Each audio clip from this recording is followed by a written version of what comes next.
When I first moved to Boston, I never thought my life would change in ways I couldn't predict.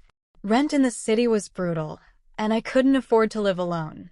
That's how I ended up scrolling through roommate listings until I stumbled upon one that seemed almost too good to be true. Two-bedroom apartment near Cambridge. Looking for someone clean, responsible, and easy to live with. Rent split evenly.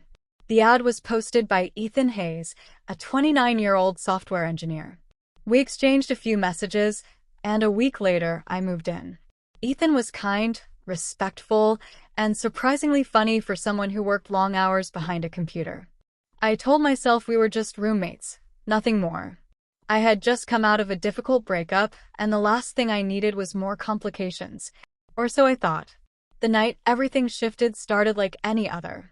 I came home from work exhausted, dropped my bag by the door, and headed into the kitchen where Ethan was making pasta. "Dinner?" he asked, lifting the pot.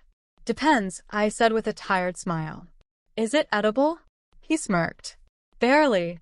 We laughed, ate together, and talked about little things. The apartment felt warm, comfortable. Just ordinary. Then, without warning, the lights flickered. And in an instant, the apartment went dark. "Whoa," Ethan muttered, fumbling for his phone. The glow of the flashlight cut through the darkness, bouncing shadows across the kitchen walls. "It's probably the storm," I said, peering out the window.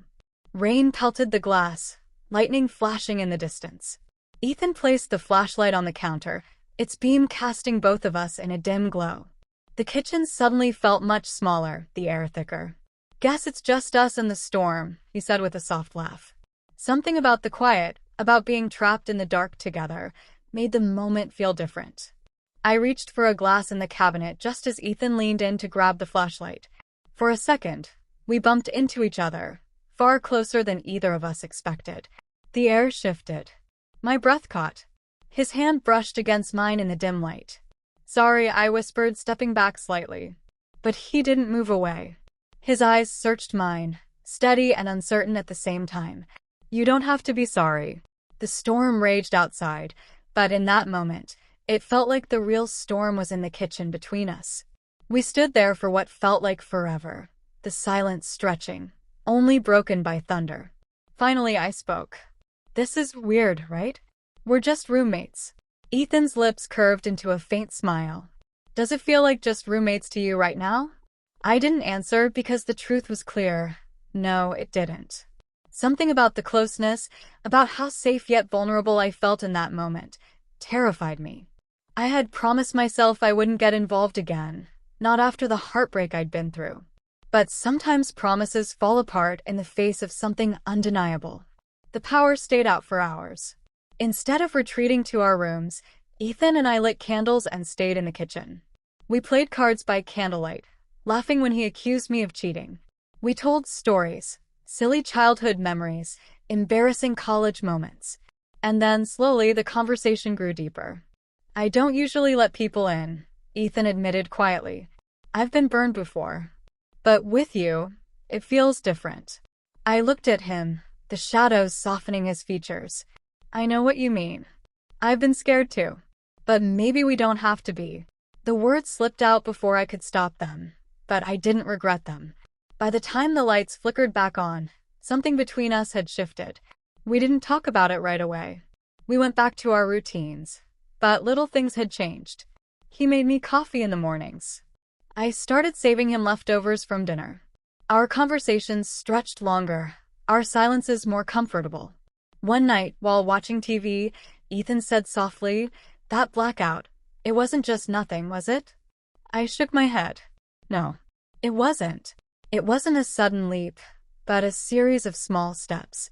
A touch on the shoulder when passing in the kitchen. A laugh that lingered too long. Nights where we stayed up talking until dawn, neither wanting to say goodnight.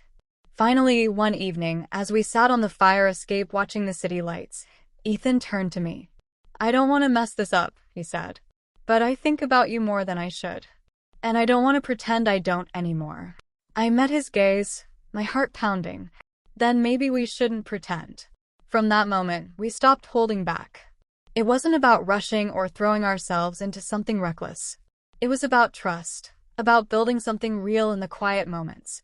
The kitchen where we first felt that spark became our place. Saturday morning breakfasts, late-night talks, stolen glances across the counter. What started as awkwardness during a power outage had turned into the foundation of something neither of us expected, but both of us needed. Looking back now, I can't help but laugh at how it all began. 2 roommates, a storm, and a blackout in the kitchen. But that night changed everything. Because what I learned is that sometimes love doesn't come crashing in like a fairy tale. Sometimes it sneaks in quietly in the dark, when the lights go out and you finally see what's been right in front of you all along. And that night, in a powerless kitchen with my roommate too close to ignore, I discovered that what I thought was just coincidence was really the beginning of everything.